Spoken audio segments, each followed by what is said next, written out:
Londono mados savaitėje rugsėjo 14-ąją pristatymą surengė dizaineriai Antonis Burakovskis ir Alison Roberts. Šiais metais duetas švenčia sukaktį.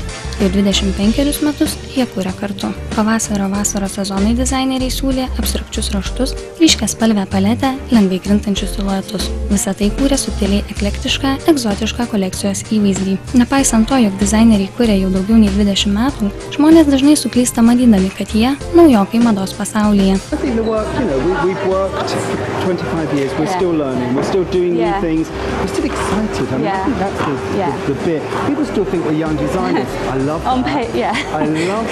Pora susitiko studijų metais vienoje garsiausių Londono mados mokyklų. Čia ir prasidėjo jų draugystė ir bendradarbiavimas. I went to college St Martin's with my friend. She said, this guy in my year, you need to speak to him. And we didn't meet for about to the end of the term, did we? No, we met, and that was it. That was literally it. And it's like see you tomorrow, wasn't it? And we did. Trumpučių suknelių ir sijonų kolekcijoje neišvysi. Laisvais, nerūpestingais siluetais, midi ir maxi ilgiais, subtiliais eklektiškais raštais dizainerė piešė vaikiškos moters paveikslą. Londono mados savaitė valiūkiškai nusišypsojo mados mylėtojams.